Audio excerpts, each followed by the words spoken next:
اللہ کا واسطہ دے کے کہتا ہوں کہ مزاروں پہ جانا، بولو بھائی، بند رکھا، کچھ بھی نہیں ہے. میں جب سفر پہ جاتا ہوں نا تو پھر ایک ٹیلی فون کے ذریعے، اور ٹیلی فون سے بھی زیادہ سفر میں لوگوں کا پتہ چلتا ہے. ایک مرتبہ میں پنجاب سے آ رہا تھا بائی ٹرین، تو اسٹیشن پہ ہم بیٹھ گئے ٹرین کے انتظار میں. تو ایک پڑھا لکھا لڑکا میرے ساتھ آگے بیٹھ گیا، لگ رہا تھا شکل سے لباس سے پڑھا لکھا ہے. گپ شپ شروع ہو گئی. میں نے کہا کدھر کی روانگی؟ کہہ رہے کراچی جا رہا ہوں. میں نے کہا کہاں؟ کہہ رہے وہ عبداللہ شاہ غازی کے مزار پہ. میں نے کہا شکل سے تو پڑھے لکھے لگ رہے ہو یار. تو کہہ رہے کیا ہوا؟ مزار پہ جا کے میں اللہ سے مانگوں گا، عبداللہ شاہ غازی سے تھوڑی مانگوں گا. تو میں نے کہا اللہ سے مانگنے کے لیے اللہ نے مسجدیں بنائی ہیں، مزار بولتے کیوں نہیں؟ اللہ سے مانگنے کے لیے کیا ہے؟ مسجدیں ہیں. یہ مزاروں پہ جانے والے اکثر مسجدوں کے نہیں ہوتے. آپ صلی اللہ علیہ وسلم نے فرمایا 7 آدمی اللہ کے عرش کے سائے میں ہوں گے قیامت کے دن. ان میں ایک وہ رجل قلبہ معلق بالمساجد، وہ شخص جس کا دل مسجد میں اٹکا ہوا ہو. یہ نہیں کہ جس کا دل مزار پہ، بولتے کیوں نہیں، اٹکا ہوا ہو. یہ نہیں فرمایا آپ صلی اللہ علیہ وسلم، مسجد میں اٹکا ہوا ہو.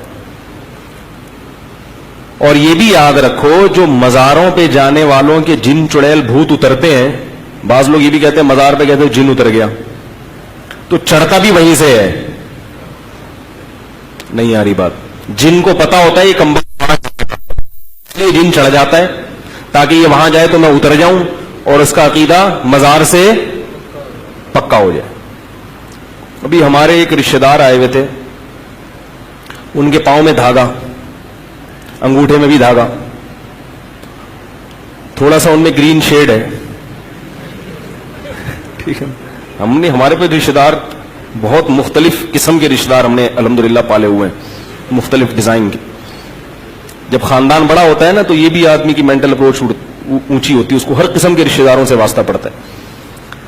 تو ان کے دھاگے، ان کے گھر میں سب ایسے ہی، کسی کے انگلی پہ دھاگا، کسی کے یہاں، کسی کی امام زامن، کسی کے پتہ نہیں کیا کیا بندہ رہتا رہو.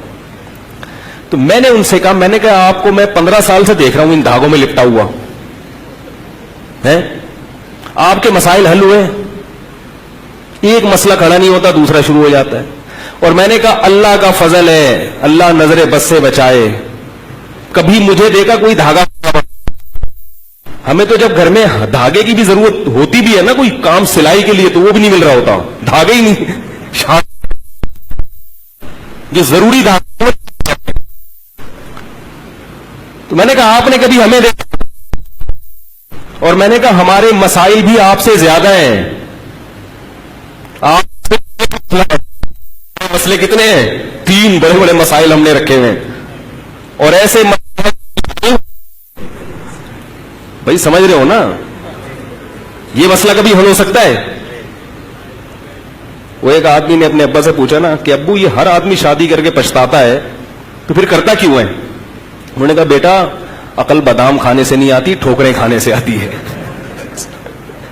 سمجھ رہے؟ عقل کس سے آتی ہے؟ ٹھوکریں کھانے سے آتی.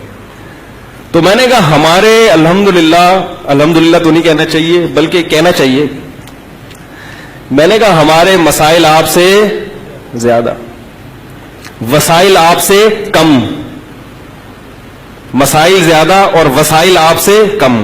آپ کے مسائل کم اور وسائل ہم سے زیادہ، پھر بھی آپ پریشان ہو. اللہ کا فضل ہے ہمارے مسائل حل ہو جاتے ہیں، ہمارے دعا سے حل ہو جاتے ہیں الحمدللہ. ہمارے کس سے حل ہو جاتے ہیں؟ ہمیں کسی دھاگے کے اور یہ امام زامن اور یہ کسی مزار پہ جانے کی ضرورت نہیں ہے.